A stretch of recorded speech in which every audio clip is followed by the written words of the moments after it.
Hai hai semuanya, ketemu lagi bareng Mihu di sini. Oh iya, kali ini Mihu akan membawakan alur cerita dari film Donghua yang berjudul Battle Through the Heaven. Mihu mengingatkan sekali lagi ya bahwa konten ini full spoiler.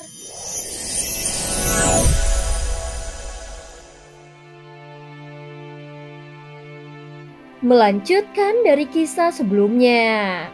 Sebelumnya setelah memadatkan Angry Buddha Lotus Flame dan melemparkannya ke arah Sukiantai, Xiaoyan bergegas menuju Xiao Yueli, kemudian dia menepuk bahunya untuk menyadarkannya.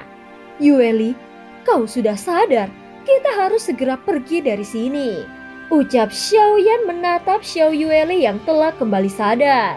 Rasa dingin di wajahnya sudah menghilang. Dan dia kembali menunjukkan ekspresi imut seperti sebelumnya. Ayah, apa kita berhasil membunuhnya?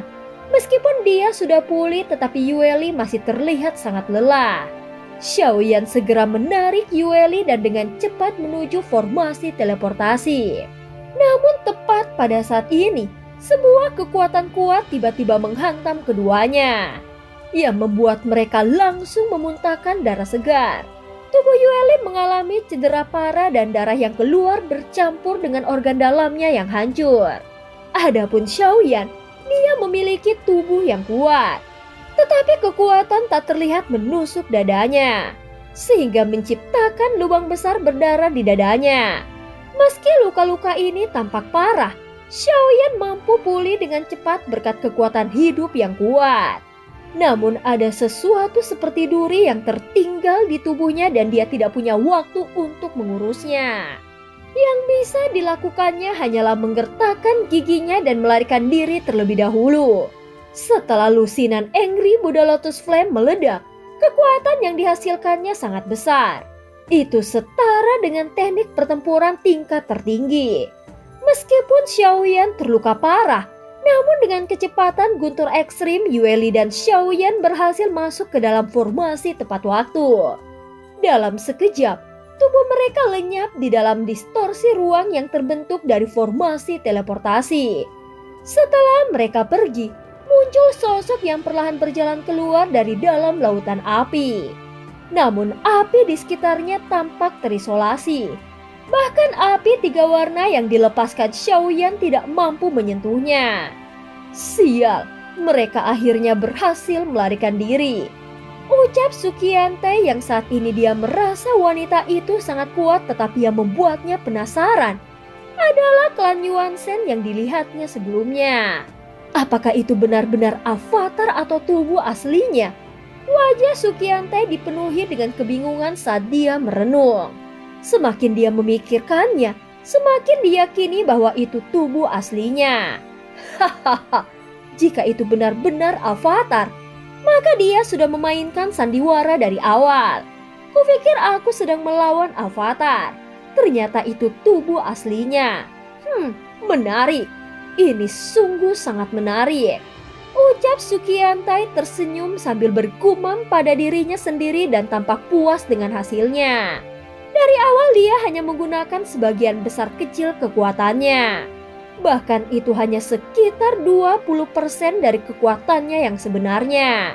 Dengan satu gerakan tangannya, lautan api 3 warna yang tak terbatas segera terserap menjadi bola api kecil di telapak tangannya.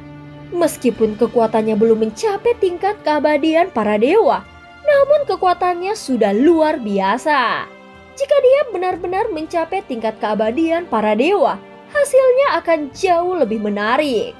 Ucap Sukiantai merenung sambil menyusun rencana di dalam kepalanya. Ayah, mengapa kau tidak membunuh mereka? Pada saat ini sebuah sosok segera muncul di hadapan Sukiantai. Dia menunduk hormat ke arahnya dan Sukiantai hanya tersenyum tipis saat melihatnya. Kau bisa melihatnya sendiri kan? Aku sudah berusaha, jawab Sukiantai dengan nada yang dingin. Meskipun sosok di depannya memanggilnya ayah, namun hubungan mereka tampak dingin. Tunggu, siapa namamu? Ucap Sukiantai langsung bertanya. Sudut mulut Suchou sedikit bergerak dan dia tersenyum pahit. Dia tidak menyangka bahkan ayahnya sendiri lupa namanya. Mengingat Sukiante memiliki lebih dari 1.000 anak, jadi wajar saja dia tidak bisa mengingat semuanya. Namaku Suchou ayah, ibu yang memberikan nama itu kepadaku. Ucap Suchou menjawabnya dengan nada penuh hormat. Meskipun di dalam hatinya sangat kesal, namun dia tidak berani melawannya. Bagaimanapun kekuatan Sukiante sudah terbukti dalam pertempuran barusan. Dia juga bisa melihat perbedaan besar dari kekuatan tingkat kelima. Namun hanya mereka yang sama-sama berada di tingkat kelima yang bisa mengetahui perbedaannya. Dengan kekuatannya, Sukiante jelas berada di garis depan tingkat kelima. Bagaimanapun, dia mantan Kaisar Taisu sehingga memiliki kendali atas sumber daya Taisu. Jadi secara alami kekuatan tempurnya cukup kuat. Namun dia telah bertahan selama bertahun-tahun pada tingkat kelima. Jika dia bisa melangkah lebih jauh, maka dia bisa mendapatkan kembali tahtanya. Namun dia masih belum berhasil menerobos kemacetan ini walaupun dia sudah melakukan banyak upaya. Sama seperti Xiaoyan yang belum berhasil menerobos keabadian para dewa. Ketika berada dalam keadaan tingkat tertentu, itu seperti berada di dalam sangkar. Semuanya terkurung di dalamnya dan tidak dapat melampaui diri sendiri. Oleh karena itu, dia sulit untuk mendapatkan peluang. Apalagi jumlah sumber daya yang dibutuhkan untuk menerobos terlalu besar. Kalau tidak, Sukiante tidak akan berada di sini. Ketika seseorang mencapai titik ini, maka itu sudah menjadi eksistensi paling kuat dan terkemuka di dunia. Sehingga setiap langkah akan menjadi sangat sulit. Bahkan ada banyak keabadian kaisar langkah ke-9 yang tidak dapat menembus keabadian para dewa selama sisa hidup mereka. Kali ini kau melakukan pekerjaan yang baik. Tetapi kuharap kau tidak mengatakan terlalu banyak tentang apa yang terjadi hari ini. Kau harus tahu niat baik ayahmu.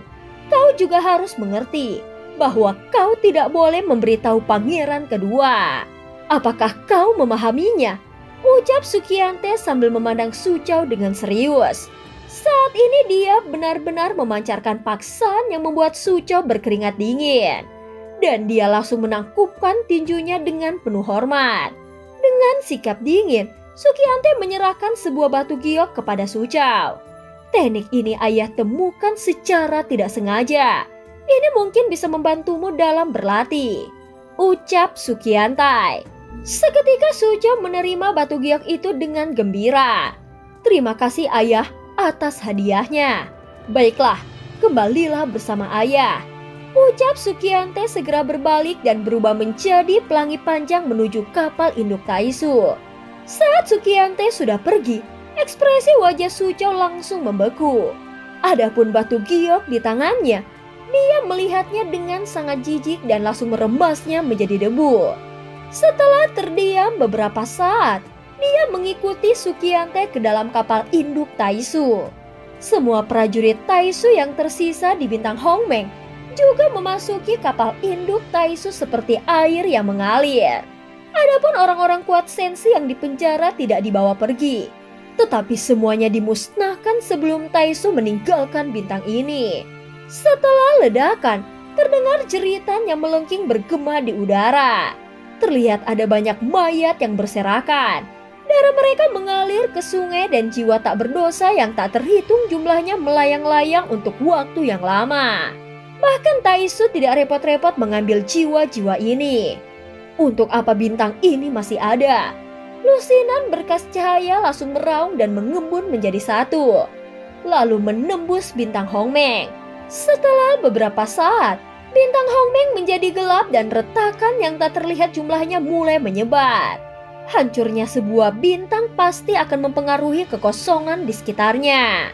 Dan bahkan menyebabkan kekosongan di sini membentuk sebuah badai yang menandakan akhir dari pertempuran besar.